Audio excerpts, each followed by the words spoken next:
उस वक्त भले ही वहां पर कई सारे कलरी पाइट्टू के महारथी मौजूद थे और वह अपने सिर्फ एक हमले से ही किसी आम इंसान की जान ले सकते थे, जिससे माहौल में छिपा हुआ डर महसूस हो रहा था। यहाँ तक कि उनमें से कुछ लोगों ने तो अपनी कुंडलिनी शक्ति के 3-4 चक्र भी जागृत कर रखे थे, लेकिन उनके लिए भी एक उंगली जितनी टहनी पर खड़ा होना नामुमकिन था, जिससे उनके चेहरे पर अविश्वास और हैरानी साफ झलक रही थी। इसलिए उन सभी ने एक गहरी सांस ली और फिर वह आचार्य वनराज चक्रधारी से अंदर ही अंदर जलन और हीन भावना महसूस करने लगे। असल में इस वक्त वनराज चक्रधारी को देखकर कहा जा सकता था कि महान महागुरुओं के कबीले में सच में काफ़ी काबिल लोग मौजूद थे और अगले 10 सालों में महान महागुरुओं का कबीला पूरी दुनिया पर राज कर सकता था। यह सोचकर कई लोगों के दिलों में डर और चिंता भी पैदा हो रही थी। शायद इसीलिए टाइगर्स ऑफ इंडिया गैंग भी महान महागुरुओं के साथ संधि कर रहे थे, जिससे स्थिति और भी गंभीर और खतरनाक लगने लगी थी। बहरहाल वनराज चक्रधारी ने न केवल उनकी तरफ से आए लोगों को हैरान कर दिया था, बल्कि हर्ष के साथ आए कुछ महारथी भी उसे देखकर स्तब्ध और उलझन में पड़ गए थे। इसीलिए वह सभी सोचने लगे कि आखिर इतनी कम उम्र में उनके सामने खड़ा नौजवान ऐसी अद्भुत तकनीक का इस्तेमाल कैसे कर सकता था, और इस बारे में सोचते हुए उनकी हैरानी और बढ़ती जा रही थी। वहीं वनराज चक्रधारी अपने आसपास मौजूद हर इंसान को देख रहा था और उन लोगों की प्रतिक्रिया देखकर वह काफ़ी संतुष्ट और आत्ममुग्ध लग रहा था। लेकिन फिर भी उसने अपनी शक्ति का दिखावा करने के लिए अपनी ऊर्जा का इस्तेमाल करके अपने कपड़ों को हवा में उड़ाना शुरू कर दिया, जिससे उसका प्रभाव और भी भयावह और प्रभावशाली हो गया। उसने बिल्कुल साधु संतों की तरह सफ़ेद चोगा पहना हुआ था और उसकी ऊर्जा के कारण वो चोगा हवा में नाटकीय अंदाज में लहराने लगा, जिसे देखकर लोग मंत्रमुग्ध हो गए। फिर उसने ज़्यादा समय बर्बाद नहीं किया और हर्ष की तरफ देखकर तेज और चेतावनी भरी आवाज़ में कहा, फिलहाल हमारे सभी मेहमान यहाँ पर आ चुके हैं और उनके सामने मैं किसी से झगड़ा नहीं करना चाहता, इसीलिए चुपचाप बता दो कि तुमने हमारे शिष्यों को क्यों मारा। अगर तुमने अगले 10 सेकंड में जवाब नहीं दिया तो मैं तुम्हें छोड़ूंगा नहीं। जब हर्ष ने यह सुना तो उसके होठों के कोने ऊपर की तरफ उठ गए और उसके चेहरे पर घमंड और तिरस्कार से भरी मुस्कान नजर आने लगी। बेशक वह जानता था कि वनराज चक्रधारी, जो एक टहनी पर खड़ा होकर अपनी शक्ति का प्रदर्शन कर रहा था, वह ऊर्जा के काफ़ी ऊंचे ओहदे पर था, लेकिन हर्ष को उसमें बिल्कुल भी दिलचस्पी नहीं थी, बल्कि उसके अंदर हल्की सी चिढ़ और अवमानना थी। इसलिए उसने अपना एक हाथ ऊपर उठाया और उसे वनराज चक्रधारी की तरफ कर दिया। उसकी आंखों में खतरनाक शांति और आत्मविश्वास साफ दिखाई दे रहा था। फिर उसने धीरे से एक मंत्र का जाप किया। हर्ष के ऐसा करते ही आसपास मौजूद पत्थर हवा में उड़ने लगे और हवा का एक भयानक और डरावना बवंडर उसके आसपास बनने लगा। फिर अचानक हर्ष के हाथ से एक सुनहरी रोशनी निकलकर सीधा वनराज चक्रधारी की तरफ बढ़ गई। जैसे ही वह रोशनी वनराज चक्रधारी से टकराई, उसी क्षण उसके मुंह से एक दर्दनाक और भय से भरी जोरदार चीख निकल गई और वह पेड़ की डाली से हटकर हवा में पूरी रफ्तार से पीछे की तरफ जाने लगा, मानो किसी अदृश्य शक्ति ने उसे बेरहमी से धक्का दे दिया हो। साथ ही हवा में उड़ते हुए उसके मुंह से खून फूट पड़ा, जो उसकी असहाय स्थिति को और भी भयावह बना रहा था। उसके बाद वह लगभग 30 से 40 मीटर दूर जाकर जोर से जमीन पर गिर पड़ा। जमीन पर गिरने के बाद वह लुढ़कते लुढ़कते और भी ज्यादा दूरी तक जाता रहा, जैसे उसका शरीर अब उसके बस में ही न हो, और अंत में कहीं दूर जाकर थम गया। वहीं हर्ष ने अपनी कठोर और ठंडी नजरों को फेरते हुए भीतर दबे अहंकार और गुस्से के साथ गंभीर आवाज में कहा, मुझे अपना सिर ऊपर करके किसी से बात करना पसंद नहीं है। ये सुनकर वहां मौजूद सभी लोग सन्न रह गए। उनके चेहरों पर अविश्वास और डर साफ झलक रहा था। उन्होंने अपनी आंखों के सामने वनराज चक्रधारी, जो कुछ ही देर पहले तक बेहद ताकतवर और अजेय लग रहा था, उसे हवा में उड़ते हुए और इस तरह गिरते देखा था। इस नज़ारे ने उनके दिलों को हिलाकर रख दिया था और वह सभी घबराहट और हैरानी में कहने लगे, ये क्या था? आखिर इसने कौन सी तकनीक का इस्तेमाल किया? कहीं मेरी आंखें मुझे धोखा तो नहीं दे रही हैं? आखिर ये कैसे हो सकता है? वनराज चक्रधारी तो केवल एक हमले में ही ढेर हो गया। ये लड़का कितना भयानक है! आखिर ये आया कहाँ से है? और इस बार महान महागुरुओं ने किससे पंगा ले लिया है? ऐसे ही वह सभी कांपती आवाज़ों में बातें करने लगे और उनमें से ज़्यादातर लोग डर के मारे धीरे धीरे पीछे हटने लगे, क्योंकि अब उनके दिल में साफ डर बैठ चुका था कि कहीं हर्ष अगला हमला उन पर न कर दे। वैसे भी वह हर्ष के हमले को झेल पाने की हिम्मत नहीं जुटा पा रहे थे। वहीं महान महागुरुओं के शिष्य, जो इस वक्त गुस्से, घबराहट और बेचैनी से भरे हुए थे, हड़बड़ाते हुए भागते भागते वनराज चक्रधारी की मदद करने के लिए उसके पास पहुंच गए। वनराज चक्रधारी के पास पहुंचने के बाद उन्होंने घबराई हुई आवाज़ में तुरंत पूछना शुरू कर दिया, आचार्य वनराज चक्रधारी, क्या आप ठीक हैं? अरे सब खड़े खड़े देख क्या रहे हो? जल्दी से आचार्य वनराज चक्रधारी की मदद करो और इस बारे में जाकर महान महागुरुओं को बताओ। इतना कहने के बाद वह सभी जल्दबाजी और डर के साथ वनराज चक्रधारी को उठाने लगे और तभी उन्हें एहसास हुआ कि असल में उसकी हालत उनकी सोच से भी कहीं ज़्यादा खराब थी। उसकी छाती की कई हड्डियां टूट चुकी थीं, उसके हाथ पांव बुरी तरह जख्मी हो चुके थे और वह लगातार खून की उल्टियां कर रहा था। यह दृश्य देखकर सभी शिष्य भीतर तक हिल गए, क्योंकि कुछ ही पल पहले तक रौबदार और ताकतवर दिखने वाला उनका महाशिष्य आचार्य वनराज चक्रधारी अब लगभग मौत के किनारे खड़ा था और यह सब केवल हर्ष के एक ही हमले का परिणाम था। इसीलिए वह सभी मन ही मन डर और संदेह के साथ सोचने लगे कि क्या सच में उनके होने वाले सरदार का हर्ष से कोई मुकाबला नहीं है। रही बात हर्ष की, तो वह अभी भी अपनी जगह पर शांत लेकिन खतरनाक अंदाज में खड़ा था। फिर वह एक ठंडी नज़र से अपने आसपास मौजूद हैरान और डरी हुई भीड़ को देखने लगा। इस वक्त उनमें से कोई भी हर्ष के सामने आने की हिम्मत नहीं जुटा पा रहा था। इसीलिए हर्ष ने उन सभी से नज़रें फेर कर घाटी के अंदर मौजूद एक बड़े से घर की तरफ देखा, जिसके ऊपर कई सारे सफ़ेद झंडे लगे हुए थे। उस घर को देखते ही हर्ष समझ गया कि शायद वही घर शोक स्थल है। उस घर की तरफ देखते हुए भीतर उबलते गुस्से के साथ हर्ष ने तेज और गूंजती आवाज में कहा, महान महागुरुओं के कबीले का तलाइवा कहाँ है? आज मैं यहाँ पर उससे अपना हिसाब बराबर करने आया हूँ। इतना कहने के बाद हर्ष गहरी गंभीरता और भीतर उठते तूफान को दबाते हुए उस बड़े से घर की तरफ देखने लगा।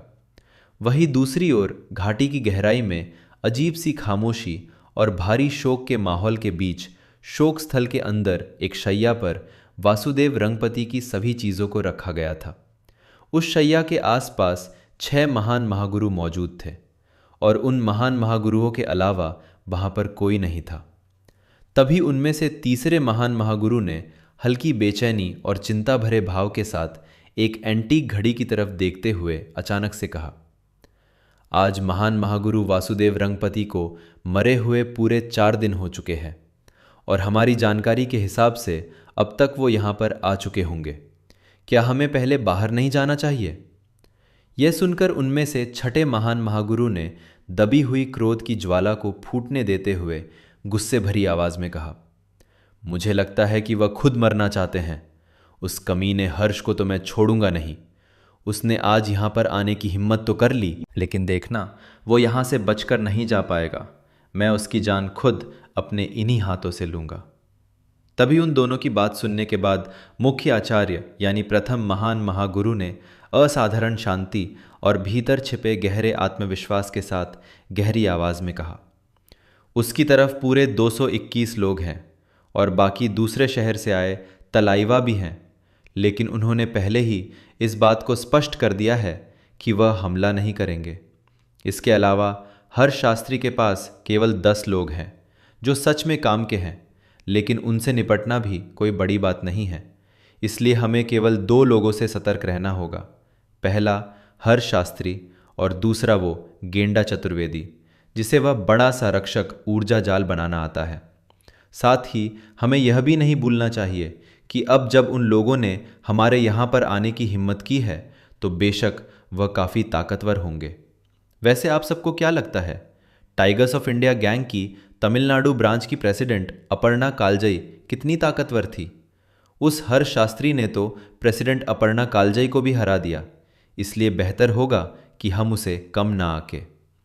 जब चौथे महान महागुरु ने यह सुना तो उसने अपमान और गुस्से से तिलमिलाते हुए गुस्से से कहा, मुख्य आचार्य, वो लोग हम पर हमला कर रहे हैं तो हम ऐसे ही चुप तो नहीं बैठ सकते ना। यह सुनकर मुख्य आचार्य हल्की रहस्यमयी मुस्कान के साथ मुस्कुराया और उसने शांति से कहा, नहीं, बिल्कुल नहीं, लेकिन अभी हमें कुछ भी करने की ज़रूरत नहीं है। जब हमने पहले ही यहाँ पर इतने सारे लोगों को बुला लिया है तो पहले उन्हें हर्ष शास्त्री से निपटने दो और नतीजे का इंतज़ार करो। वैसे भी मैंने आगे की पूरी योजना बना ली है। हालांकि भले ही बाकी महान महागुरुओं को ये नहीं पता था कि मुख्य आचार्य ने क्या इंतज़ाम किए थे और उनकी योजना क्या थी, लेकिन फिर भी मुख्य आचार्य की बात सुनकर उन सभी को एक अजीब सा भरोसा और सुकून महसूस हुआ कि मुख्य आचार्य के दिमाग में कुछ तो खास चल रहा था। साथ ही क्योंकि मुख्य आचार्य ने कहा था कि उन्होंने हर से निपटने के लिए कोई योजना बना रखी है, इसलिए बाकी महान महागुरुओं को पूरा यकीन हो गया कि वह हारेंगे नहीं। बहरहाल वहाँ जल दैत्यों के कबीले के दरवाजे पर मुख्य आचार्य की उम्मीद के मुताबिक अंतिम संस्कार में आए उनके खास सहयोगी अपनी भावनाओं को दबा नहीं पाए और चुप नहीं बैठे। सबसे पहले मल्लीपुरम खानदान के मुखिया, जो लगभग 50 साल के थे, उन्होंने आगे बढ़कर सख्ती और जिम्मेदारी के भाव के साथ गंभीरता से कहा, बस बच्चे, बहुत हो गया। तभी बलि ब्रह्मचारी खानदान के मुखिया ने भी आगे आकर गुस्से और चेतावनी से भरे अंदाज में अपना मुक्का दिखाते हुए कहा, आज यहाँ पर शोक समारोह है, फिर भी तुम यहाँ पर आए? क्या तुम्हारी महान महागुरुओं के साथ कोई दुश्मनी है? अगर है भी तो शोक समारोह में आकर बखेड़ा खड़ा करना बिल्कुल भी अच्छी बात नहीं है। यह हमारी परंपराओं के खिलाफ है। इसलिए अगर तुम अभी नहीं रुके तो मैं ये सब बर्दाश्त नहीं करूँगा। बलि ब्रह्मचारी परिवार के तलाइवा की बात खत्म होने के बाद अचानक से सागवान गैंग के तलाइवा ने भी आगे आकर तेज लेकिन संयमित आवाज़ में कहा, कोयम्बटूर शहर के हर्ष शास्त्री, मैंने तुम्हारे बारे में पहले भी सुना है। नौजवान लड़के, तुमने मदुरई शहर के 5 भेड़िया भाइयों को हरा दिया। यहाँ तक कि पूरी योजना बनाकर टाइगर्स ऑफ इंडिया गैंग की प्रेसिडेंट अपर्णा कालजई और वाइस प्रेसिडेंट मल्लिकार्जुन थरूर को भी मरवा दिया, जो कि वाकई में काबिले तारीफ है। मैंने तो यहाँ तक सुना है कि कुछ लोग तो तुम्हें जवान आचार्य कालदृष्टि भी कहते हैं। देखो बच्चे, तुम्हारा भविष्य सच में काफ़ी उज्जवल है, इसलिए मैं सलाह देता हूँ कि तुम अपने ही हाथों से अपना भविष्य बर्बाद मत करो। सागवान गैंग के तलाइवा की बात खत्म होने के बाद एक बूढ़े आदमी ने आगे आकर ममता और समझदारी भरे स्वर में धीरे से कहा, हाँ, यह सही कह रहे हैं। देखो बच्चे, तुम्हें ये सब चीज़ें करने की ज़रूरत नहीं है। वैसे भी हम सभी आज यहाँ पर महान महागुरु वासुदेव रंगपति के अंतिम संस्कार के लिए इकट्ठा हुए हैं, इसलिए तुम्हें हम सभी का सम्मान करते हुए अभी के अभी यहाँ से चले जाना चाहिए। अगर तुम बाद में यहाँ वापस आए तो हमें कोई दिक्कत नहीं होगी, क्योंकि वो तुम्हारा और महान महागुरुओं के कबीले का आपसी मामला होगा। लेकिन अभी के लिए यहाँ से चले जाओ। ऐसे ही बाकी लोग भी एक एक करके बोलने लगे और सभी हर्ष को अंतिम संस्कार के वक्त उस जगह पर आकर बखेड़ा खड़ा करने के लिए नाराज़गी, गुस्से और चिंता के मिले जुले भावों के साथ डांटने लगे। उनमें से कुछ लोग तो काफ़ी गुस्से में हर्ष से बात कर रहे थे और कुछ लोग शांति से हर्ष को सुझाव दे रहे थे। असल में उनमें से कोई भी बेवकूफ़ नहीं था। वो सभी जानते थे कि अगर इस वक्त पर उन्होंने हर्ष को बखेड़ा खड़ा करने दिया तो बाकी खानदानों के लोग भविष्य में उन्हें इस बात पर काफ़ी सुनाएंगे। लेकिन साथ ही वो सभी ये भी जानते थे कि अगर वो हर्ष के खिलाफ कुछ करेंगे तब भी उन्हें परेशानी का सामना करना पड़ेगा, क्योंकि उन्होंने अभी अभी हर्ष की भयानक ताकत का नमूना खुद अपनी आंखों से देखा था। लेकिन हर्ष ने उन लोगों पर ज़्यादा ध्यान नहीं दिया और दृढ़ता और भीतर जलती आग के साथ तेज़ आवाज़ में कहा, यहाँ मौजूद सभी लोगों, मेरी बात ध्यान से सुन लो। मैं यहाँ से बहुत दूर कोयम्बटूर शहर में रहता हूँ। मेरा महान महागुरुओं के कबीले से कोई लेना देना नहीं था, लेकिन महान महागुरुओं के कबीले के लोग बार बार मेरे पास बदला लेने के लिए और मेरे धरती के शुद्ध सत्व को हथियाने के लिए आते रहे। ये बात तो आप सब भी जानते हैं कि धरती के शुद्ध सत्व के ऑफिशियल लॉन्च वाले समारोह में इस जल दैत्यों के महान महागुरुओं वाले कबीले से दो महान महागुरु राम्या नारायणी और वासुदेव रंगपति मेरे कुंतल पहाड़ पर आए थे और उन्होंने मुझे मारने के लिए एक ऊर्जा जाल बनाया था।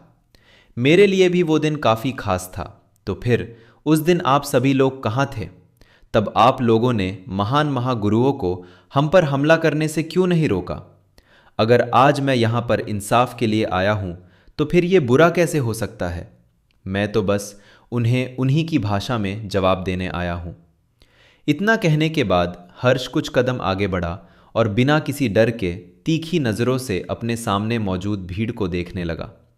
इस वक्त उसे अपने सामने खड़े लोगों से बिल्कुल भी डर नहीं लग रहा था और हर्ष जानता था कि अगर उसने कुंतल पहाड़ पर पहले ही सारी तैयारियां नहीं की होती तो शायद अब तक वो खुद और उसके सभी लोग मर चुके होते।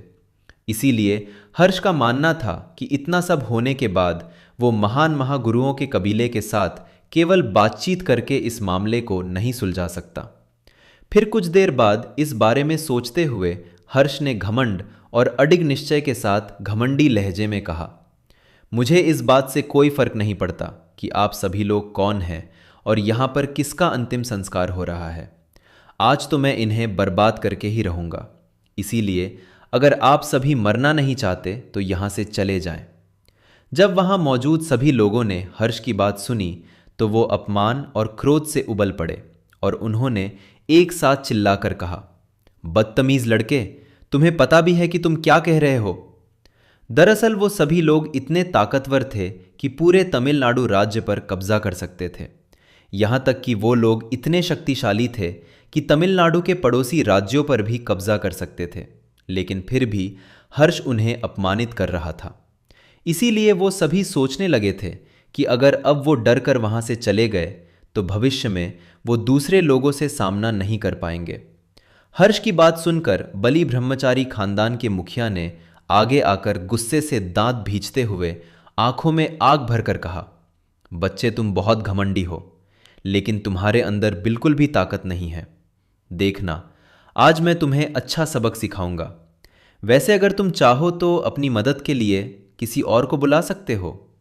ये सुनकर हर्ष ने गहरी, ठंडी और खतरनाक आवाज में चेहरे पर हल्की तिरस्कार भरी मुस्कान लाते हुए कहा, आप लोग सच में कितनी बकवास करते हैं, पर अब जब आपको मरना ही है तो चलो फिर आपकी इच्छा पूरी करते हैं। इतना कहने के बाद उसने बलि ब्रह्मचारी खानदान के मुखिया के हमला करने का इंतज़ार भी नहीं किया और वह सीधा किसी तीर से भी तेज़ रफ्तार से गुस्से और आत्मविश्वास से भरे कदमों के साथ उनकी तरफ बढ़ गया। फिर हर्ष ने अपनी हथेली में ऊर्जा एकत्र करके चेहरे पर एकाग्रता और आंखों में चमक के साथ हवा के तेज दबाव के साथ एक जोरदार हमला बलि ब्रह्मचारी खानदान के मुखिया पर कर दिया। लेकिन वो पहले से ही सतर्क हो चुके थे, इसीलिए बलि ब्रह्मचारी खानदान के मुखिया ने अपने हाथों में अपनी पूरी अंदरूनी शक्ति एकत्र कर ली और हर्ष के हमले को रोकने की कोशिश करने लगे, चेहरे पर तनाव और पूरी ताकत झोंकते हुए। लेकिन हर्ष के हमले को वह पूरी तरह से नहीं रोक पाए। हर्ष के हमले की वजह से उनके पैर लगभग 10 मीटर तक घसीटते हुए गए और वह लगभग गिरने ही वाले थे, लेकिन फिर उन्होंने खुद का संतुलन बनाया और हैरानी और अंदरूनी झटके के साथ हर्ष को देखने लगे। पर उनके चेहरे पर अभी भी हर्ष के लिए तिरस्कार और अहंकार भरे भाव ही थे। वैसे इस वक्त वह इस बात से बहुत खुश थे कि आखिर उन्होंने हर्ष के वार को झेल लिया और कम से कम वो वनराज चक्रधारी की तरह एक ही वार में हारे नहीं थे। इस बारे में सोचते हुए उन्होंने घमंड से मुस्कुराते हुए कहा, बेशक तुम काफ़ी काबिल हो, लेकिन लगता है तुम्हारे पास बस इतनी ही ताकत है। जब वहाँ मौजूद बाकी लोगों ने और व्रकोदर तुंगभद्र नाम के एक बूढ़े आदमी ने यह देखा तो वह थोड़े राहत और सुकून के साथ काफ़ी शांत लगने लगे। असल में उन्हें लगा था कि हर्ष बहुत ज़्यादा ताकतवर होगा, लेकिन अब उन्हें लगने लगा था कि उन्होंने हर्ष के बारे में जितना सुना था वह उतना भी सच नहीं था। फिर वह निश्चिंत होकर हल्की मुस्कान के साथ सोचने लगे कि वैसे भी इतनी कम उम्र में हर्ष के लिए उन सभी से ताकतवर होना नामुमकिन था। और ये सब सोचते हुए वह सभी काफ़ी खुश हो गए थे।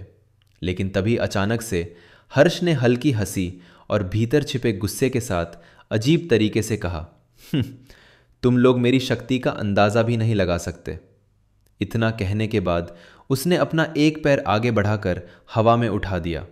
इस वक्त हर्ष के पैर में रहस्यमयी और भयावह ऊर्जा चमकती हुई नजर आ रही थी। फिर हर्ष ने अपने उस पैर को पूरी ताकत और दृढ़ता के साथ जोर से जमीन पर रख दिया। हर्ष के ऐसा करते ही जमीन पर दरारें पड़ने लगी और वह दरारें भयावह तरीके से किसी जिंदा सांप की तरह रेंगती हुई बलि ब्रह्मचारी खानदान के मुखिया की तरफ बढ़ गई। ये सब इतनी जल्दी हुआ कि बलि ब्रह्मचारी खानदान का मुखिया जनार्दन बलि ब्रह्मचारी कोई भी प्रतिक्रिया नहीं दे पाया और जमीन फटने के कारण वह घबराकर और हड़बड़ाहट में आगे की तरफ कूद पड़ा। लेकिन आगे की तरफ हर्ष मौजूद था। जनार्दन बलि ब्रह्मचारी को अपने सामने देखकर हर्ष ने अपनी मुट्ठियों को गुस्से से कसते हुए आंखों में खतरनाक चमक ले लिया। फिर उसने आगे बढ़कर जनार्दन बलि ब्रह्मचारी के मुंह पर एक जोरदार मुक्का मार दिया, जिसकी वजह से जनार्दन बलि ब्रह्मचारी बेबस और दर्द से कराहते हुए हवा में उड़ते हुए लगभग 100 मीटर से भी ज्यादा दूर जाकर गिर पड़ा। उस समय तक जमीन पर दरारें पड़ना बंद हो गई थी और इसी वजह से उसकी हड्डियों के टूटने की दिल दहला देने वाली आवाज सभी को साफ साफ सुनाई दी, जिसे सुनकर हर किसी के रोंगटे खड़े हो गए। और यह सब इतना जल्दी हुआ कि कोई भी कुछ समझ ही नहीं पाया, जैसे समय ही ठहर गया हो।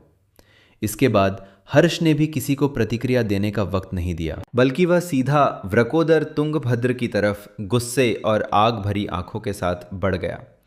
उसकी तरफ बढ़ते हुए हर्ष ने तेज क्रोध से कांपती आवाज में कहा, अच्छा बनने का ढोंग करने वाले बुढ़े, दफा हो जाए यहां से।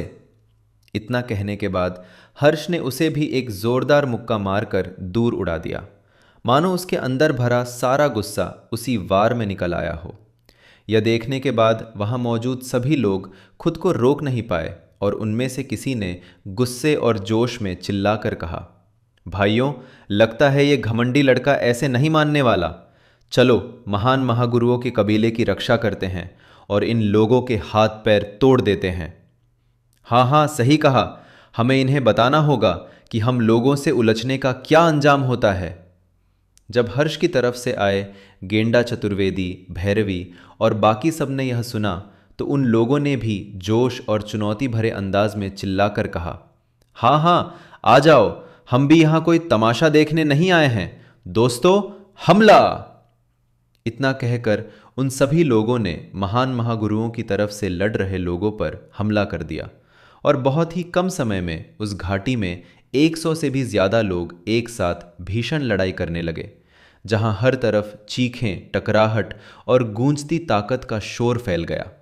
साथ ही क्योंकि वहां मौजूद सभी लोग कलरीपायट्टू के महारथी थे, इसलिए दोनों पक्षों के बीच बहुत भयानक और डरावनी लड़ाई होने लगी।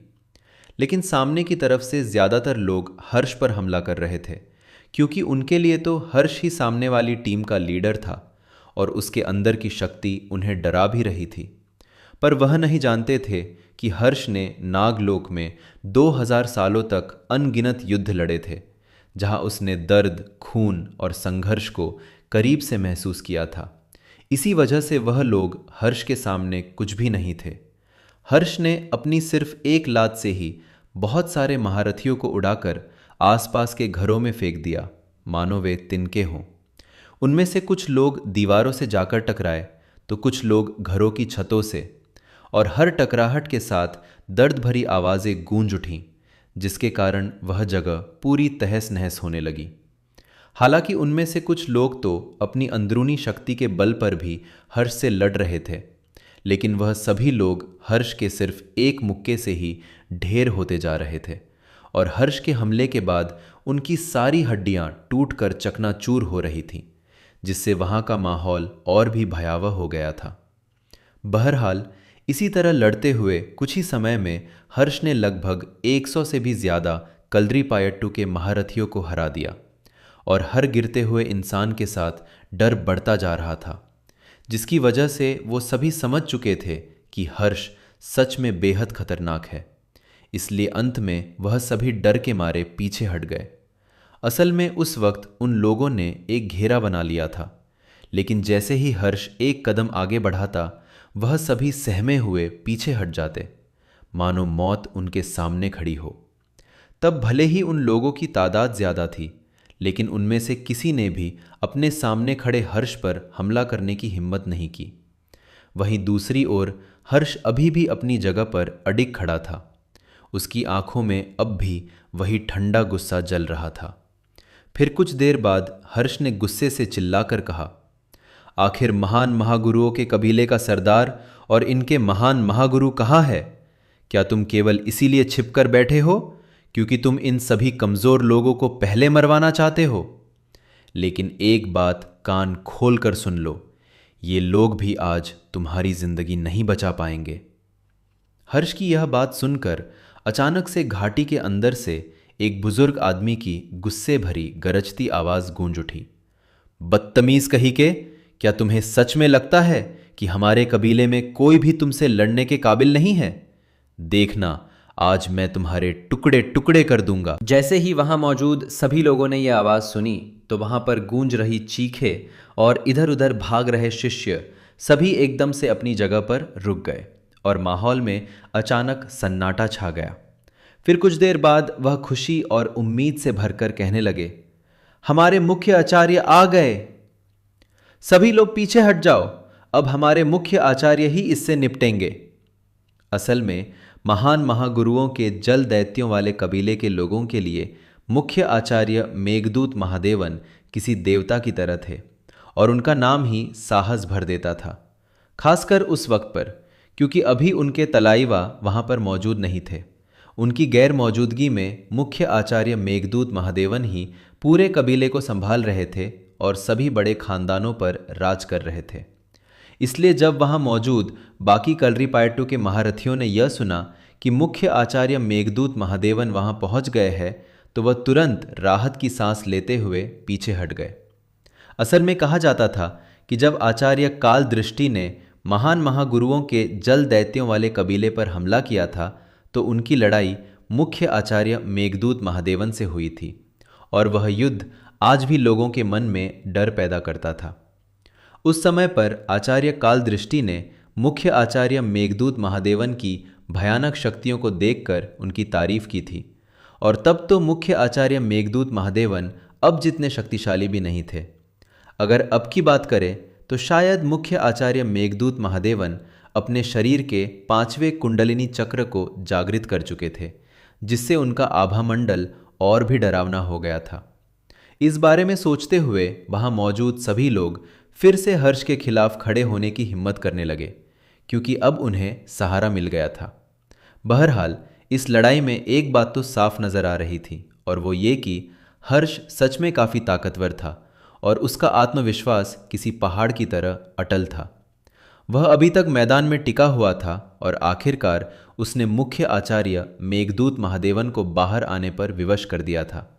यहाँ तक कि हर्ष तो अब भी अपनी जगह पर सिर उठाकर खड़ा था और गंभीरता से घाटी की तरफ देख रहा था, जैसे किसी बड़े तूफान का इंतजार कर रहा हो। वही घाटी के शोक स्थल से मुख्य आचार्य मेघदूत महादेवन सबसे पहले बाहर आए और उनके कदमों की आहट में ही शक्ति महसूस हो रही थी। इस वक्त उनके लंबे बाल हवा में लहरा रहे थे और उन्होंने बिल्कुल साधु संतों जैसे कपड़े पहन रखे थे। हालांकि उनकी उम्र काफ़ी ज़्यादा थी, लेकिन फिर भी उनके शरीर में कोई भी झुकाव या फिर कमी नहीं थी और उनकी आंखों में हर्ष के लिए नफरत और क्रोध साफ नजर आ रहा था।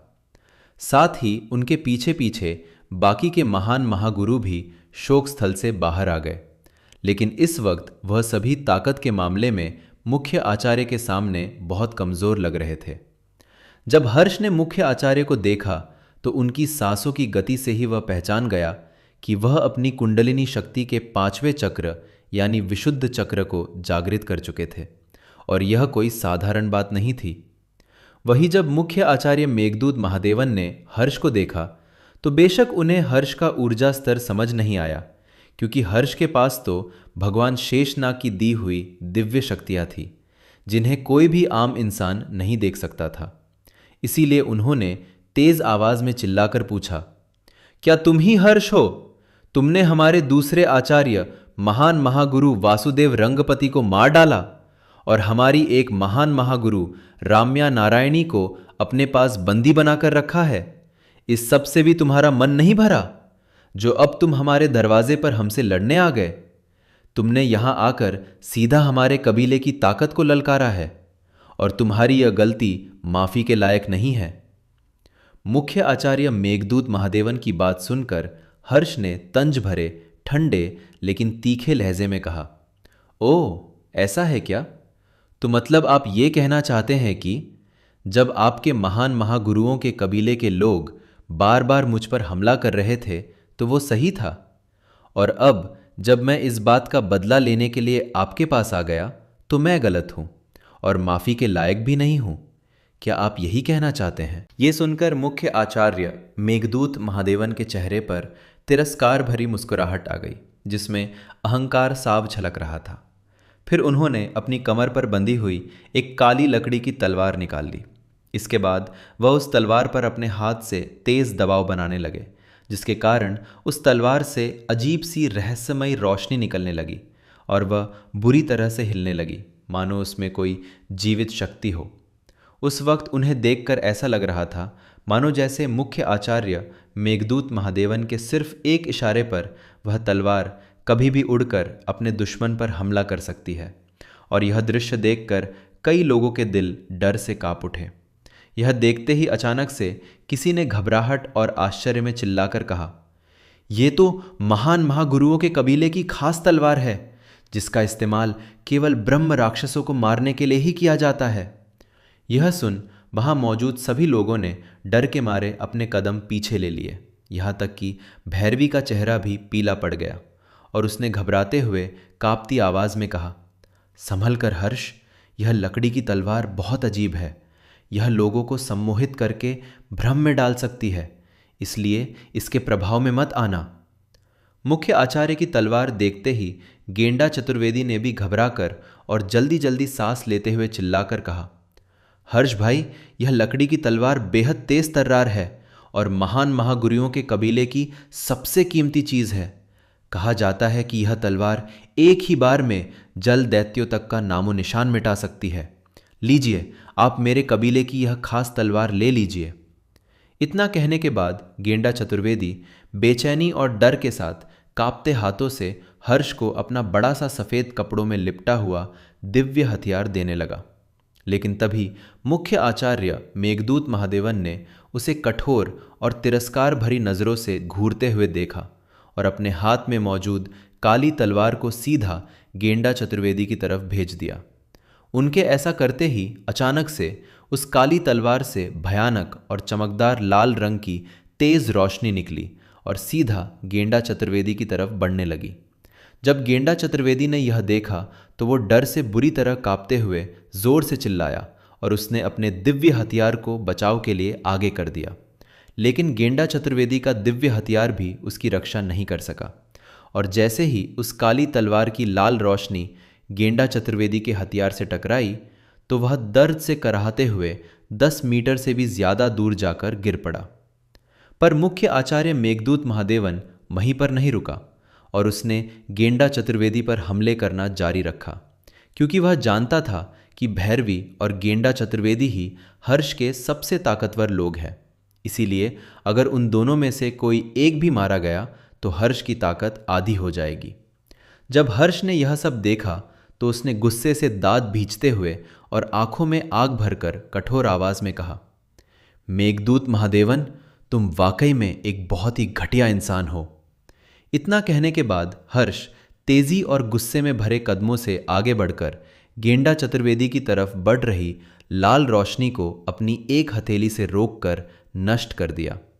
लेकिन तभी अचानक से हर्ष को अपने हाथ में थोड़ा दर्द महसूस होने लगा, जिसकी वजह से वह हैरानी और हल्की तकलीफ के साथ चौंक गया। असल में उस लकड़ी की तलवार में भी बिजलियों की ऊर्जा मौजूद थी, लेकिन वह ऊर्जा हर्ष की नीली बिजलियों वाली ऊर्जा से अलग थी। अब क्योंकि हर्ष के पास बिजलियों की खास ताकत थी, इसी वजह से उसे इसके बारे में पूरा ज्ञान था। लेकिन उस तलवार में मौजूद लाल बिजलियों की ऊर्जा को हर्ष ने पहले कभी नहीं देखा था। इसलिए हर्ष ने गहरी जिज्ञासा और आश्चर्य से उस तलवार की तरफ देखा। तभी मुख्य आचार्य मेघदूत महादेवन ने क्रोध से भरी हुंकार के साथ गुस्से से कहा, बच्चे, अब इस वार को झेल कर दिखाओ। इतना कहने के बाद उन्होंने लगातार और उग्रता के साथ 3 बार हर्ष पर अपनी तलवार से हमला किया। तभी हर्ष ने पूरी एकाग्रता और दृढ़ता के साथ अपने हाथों में अपनी दिव्य ऊर्जा इकट्ठी कर ली और अपने सामने एक रक्षक ऊर्जा चक्र बनाने लगा। फिर जैसे ही तलवार से निकली लाल बिजलियां हर्ष की तरफ आईं, वैसे ही वह हर्ष के रक्षक ऊर्जा चक्र से जा टकराई। उन दोनों की ऊर्जा के टकराने के बाद एक भीषण और कानों को हिला देने वाली विस्फोट जैसी आवाज़ उस पूरी घाटी में गूंज उठी और वह लाल रोशनी हर्ष के हाथों के पास पहुंचने से पहले ही उसके रक्षक ऊर्जा जाल से टकराकर दूसरी दिशा में चली गई। असल में उस वक्त वहां मौजूद महान महागुरुओं के कुछ शिष्य जोश और घबराहट के मिश्रण के साथ अपने मुख्य आचार्य की मदद करने के लिए हर्ष पर हमला करने की तैयारी कर रहे थे। हर्ष ने उन लाल बिजलियों को उसी दिशा में मोड़ दिया था, इसीलिए वह लाल बिजलियां उन शिष्यों से जाकर टकरा गईं, जिसके कारण वो सभी शिष्य दर्द से चीखते हुए दूर जाकर गिर पड़े और कराहने लगे। इसके बाद तो वहां पर इतनी ज्यादा हलचल मच गई कि कुछ देर तक धूल मिट्टी के कारण कोई भी अपने सामने का नज़ारा नहीं देख पा रहा था। लेकिन जैसे ही धूल मिट्टी हटी तो सभी ने देखा कि हर्ष अब भी अपनी जगह पर बिना हिले अडिग और आत्मविश्वास से भरा हुआ खड़ा था। फिर हर्ष ने ठंडी लेकिन घमंडी मुस्कान के साथ गहरी आवाज में कहा, क्या तुम लोग बस यही सब कर सकते हो? लगता है तुम में केवल इतनी ही ताकत है। यह सुनकर मुख्य आचार्य मेघदूत महादेवन अंदर से हिल गया और अपमान से जल उठा। साथ ही उसे बहुत ज्यादा गुस्सा भी आने लगी। असल में उसने जिस शक्ति का इस्तेमाल किया था वह उसके कबीले की खास लाल बिजलियों की ऊर्जा थी, जिससे आज तक कोई भी बच नहीं पाया था।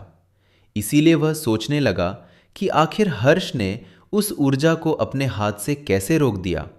और यही सब सोचते हुए उसने मन ही मन घबराहट और अविश्वास के साथ कहा, क्या सच में इस धरती पर कोई ऐसा अजीब प्राणी भी मौजूद है जो हमारे कबीले की इस भयानक लाल बिजलियों की ऊर्जा को रोक सके? लेकिन फिर कुछ ही पलों में मुख्य आचार्य मेघदूत महादेवन ने खुद को संभाल लिया, क्योंकि अब भी उसे अपने ऊपर पूरा भरोसा था। इसलिए उसने गुस्से और जिद के साथ हर्ष से कहा, ठीक है बच्चे, मैं भी देखता हूं कि तुम कब तक मेरे हमले से बच पाते हो। यह कहने के बाद मुख्य आचार्य मेघदूत महादेवन ने गंभीर और रहस्यमयी भाव के साथ अपनी पोटली से हरे रंग के बिजलियों वाले पत्थर निकाले और उन्हें काली तलवार के ऊपर रखकर धीमे लेकिन शक्तिशाली स्वर में एक मंत्र का जाप करने लगा, जिसके कारण वह तलवार और भी ज्यादा तेजी से हिलने लगी, मानो उसकी शक्ति बेकाबू हो रही हो। फिर मुख्य आचार्य ने अटूट आत्मविश्वास और घमंड भरी मुस्कान के साथ उस तलवार को आसमान की ओर उठा दिया। उसके ऐसा करते ही अचानक से घाटी के पीछे मौजूद बड़ी सी पहाड़ी पर एक भयानक लाल रंग की बिजली की तरंग गिरी और वहां की धरती डरावनी कपकपी के साथ कांप उठी। साथ ही आसपास मौजूद जंगलों से जानवरों के रोने की आवाजें आने लगी, जिससे माहौल और भी भयावह हो गया। फिर कुछ ही देर में उन भयानक बिजलियों के गड़गड़ाने की आवाजें लगातार पूरी घाटी में दिल दहला देने वाली गूंज के साथ फैलने लगी।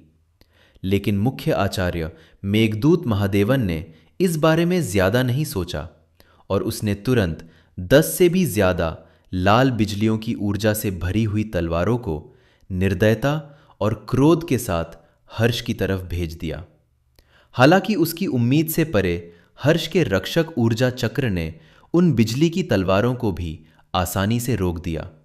लेकिन उसके ऐसा करने के कारण आसपास एक बड़ा विस्फोट हुआ और चारों तरफ फिर से धूल का गुबार भय और अराजकता के साथ उड़ने लगा। दरअसल उस धूल मिट्टी के कारण उस वक्त कोई भी हर्ष को नहीं देख पा रहा था, इसीलिए वहां मौजूद सभी लोग घबराहट और डर से कांपते हुए बेहद डर गए और चिल्लाने लगे, अरे जल्दी यहां से दूर हट जाओ, नहीं तो कहीं वो बिजलियों की तलवार तुम्हें ना लग जाए।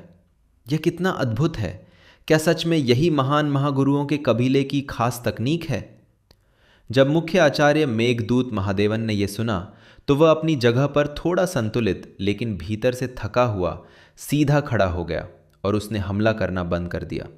उस वक्त वह पसीने से तरबतर हो चुका था और उसके हाथ में मौजूद तलवार की ऊर्जा भी खत्म हो चुकी थी, लेकिन उसे पूरा यकीन था कि अब तक तो हर्ष मर चुका होगा, क्योंकि उसकी लाल बिजलियों की ऊर्जा से बचना उसके अनुसार असंभव और अकल्पनीय था।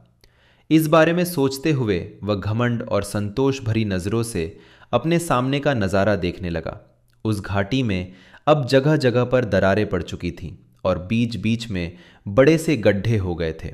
असल में लाल बिजलियों की तलवारों के उस भयानक हमले से तो कुंडलिनी शक्ति का विशुद्ध चक्र जागृत कर चुके लोग भी नहीं बच पाते थे, तो फिर हर्ष के बचने की तो रत्ती भर भी उम्मीद नहीं थी। मुख्य आचार्य को यकीन हो गया था कि हर्ष अब तक मर चुका होगा। इसी वजह से उसने अहंकार और विजय के भाव के साथ तेज आवाज में कहा, जो भी हमारे महान महागुरुओं के कबीले से उलझने की कोशिश करेगा उसका यही हश्र होगा। तभी अचानक से एक ठंडी लेकिन बेहद कठोर और आत्मविश्वासी आवाज उनके कानों में पड़ी। तुम कुछ ज्यादा ही जल्दी खुश हो रहे हो मुख्य आचार्य। वह आवाज और किसी की नहीं बल्कि हर्ष की ही थी, इसलिए उसकी आवाज सुनकर मुख्य आचार्य के होश उड़ गए और चेहरे पर अविश्वास साफ झलकने लगा, क्योंकि उसके हिसाब से तो यह नामुमकिन था। यही सब सोचते हुए उसने जल्दी से अपने हाथों को हवा में पूरी ऊर्जा के साथ हिलाया, जिसके कारण हवा के दो बड़े बवंडर वहां उत्पन्न हो गए और उन्होंने सारी धूल मिट्टी को एक झटके में साफ कर दिया। धूल मिट्टी हटने के बाद उसने हैरानी और डर से भरी आंखों से देखा कि हर्ष अब भी अपनी जगह पर खड़ा था और उसे एक छोटी सी खरोच तक नहीं आई थी। यह देखकर मुख्य आचार्य मेघदूत महादेवन ने कंपती हुई आवाज में हैरानी से कहा, तुम अब भी जिंदा हो? आखिर तुम हो कौन? मुख्य आचार्य मेघदूत महादेवन की बात सुनते ही हर्ष तेज और आत्मविश्वास से भरी छलांग लगाकर सीधा उसके सामने आ गया। फिर हर्ष ने उसके हाथ में मौजूद काली तलवार को अपने एक हाथ से पकड़ लिया और अपनी ऊर्जा की मदद से उसे एक झटके में तोड़ दिया, मानो वह कोई मामूली चीज हो। यह देखकर मुख्य आचार्य मेघदूत महादेवन की आंखें फटी की फटी रह गईं और चेहरा सन्न पड़ गया। उसके बाद हर्ष ने मुख्य आचार्य मेघदूत महादेवन के मुंह पर सीधे एक जबरदस्त और अपमानजनक लात मार दी और कठोर आवाज में कहा, मैं वो हूं जिससे तुम्हें उलझना नहीं चाहिए था। जब वहां मौजूद सभी लोगों ने हर्ष को जिंदा देखा और उसे मुख्य आचार्य को लात मारते हुए देखा तो वह हैरानी, डर और अविश्वास से स्तब्ध रह गए। यहां तक कि कबीले के बाकी महान महागुरु भी काफी घबरा गए और उन्होंने हड़बड़ाहट और चिंता के साथ कहा, क्या ये अब भी जिंदा कैसे हैं? आखिर ये लड़का है कौन? खैर छोड़ो, फिलहाल इस बात से कोई फर्क नहीं पड़ता, चलो इसे चारों ओर से घेर लो। इतना कहने के बाद वह सभी महान महागुरु आगे बढ़ गए। तभी मुख्य आचार्य ने जिद और आक्रोश से भरे स्वर में कहा, नहीं, तुम सब पीछे हट जाओ। फिर वह जमीन से उठा और उसने हर्ष की आंखों में आंखें डालकर सम्मान और क्रोध के मिश्रित भाव के साथ कहा, आज महान महागुरुओं के कबीले का सामना एक काबिल दुश्मन से हुआ है। तुम लोग जाकर लाल बिजलियों का ऊर्जा जाल यानी हमारा दिव्य केसरी जाल तैयार करो। आज हमें इस शैतान को किसी भी तरह मारना है।